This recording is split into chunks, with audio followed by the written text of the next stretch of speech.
आपको पता है कि पूरी दुनिया में चंद एक फोर्सेस हैं, मतलब 5 या 6 फोर्सेस होंगी जिनके पास टैक्टिकल वेपन्स हैं, जिनके पास वॉर को कंट्रोल करने के और वॉर को डिजाइन करने के टैक्टिकल वेपन्स हैं।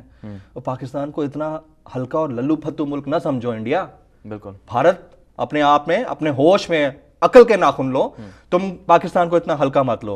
हम न्यूक्लियर पावर तो हैं ही, और हमारे जो जवान हैं उनके पास जो जज्बा ईमानी है, उसका मुकाबला आपके ये जो तकरीबन कोई 20-25 लाख की फौज है ना, वो नहीं कर सकती है। हमारे 6-7 लाख काफी हैं। हमें गज़वा बदर की याद आती है जिसमें हमारे पास 313 थे। ठीक है, कोई ऐसी बात नहीं है।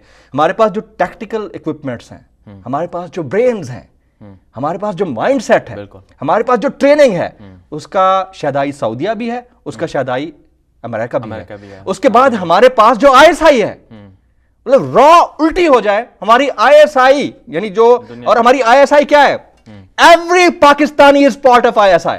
बिल्कुल, एवरी पाकिस्तानी, ऐसी बिल्कुल, मतलब मैं चैलेंज करने के लिए तैयार हूं। कोई शक, जिस तरह की रॉ इंफॉर्मेशन, जिस तरह की स्ट्रेटजी पाकिस्तान की फोर्सेस में और दुनिया भर की फोर्सेस में सबसे बेस्ट, आप FBI, CIA, रॉ, इन सबको, NDS, इन सबको साइड पे कर लें, Mossad, Pakistan is one of the best country who is having an agency like ISI।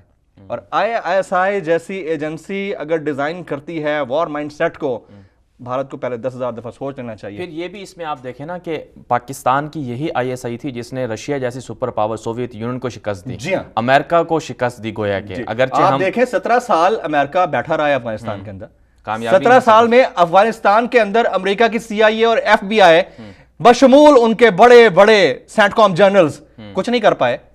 ठीक है, तो फिर हमारी ISI को आप सलाम पेश करें, बल्कि हम सब सलाम पेश करते हैं। बिल्कुल, हमारी ISI को, हमारी आर्मी को, हमारे मुल्क के अंदर उस अनजाने दुश्मन के खिलाफ जंग जीतने के ऊपर हम सलाम पेश करते हैं, जिसमें रॉ खुल के इन्वॉल्व था। बिल्कुल, जिसमें रॉ खुल के इन्वॉल्व थी, जिसमें NDS इन्वॉल्व थी, जिसमें मोसाद इन्वॉल्व थी।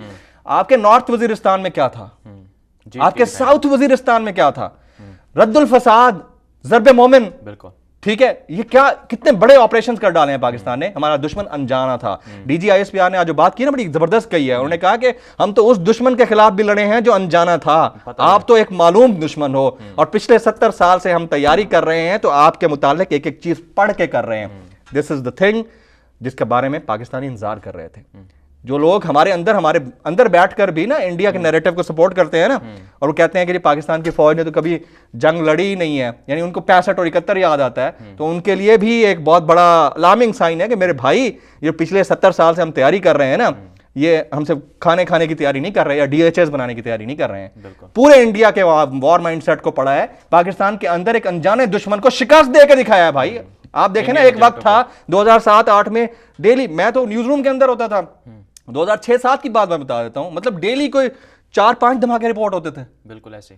आज 2019 है और अल्हम्दुलिल्लाह, मतलब शाज़ और नाज़र कभी कोई वाकया हो जाता है, वो अमेरिका में भी होता है, वो कहीं पे भी हो सकता है। बिल्कुल, ठीक है, लेकिन हम उस एक बड़े वॉर जोन से बाहर निकल चुके हैं। अगर हम इतनी बड़ी जंग जीत सकते हैं अल्हम्दुलिल्लाह, इंडिया कोई बड़ी चीज नहीं है।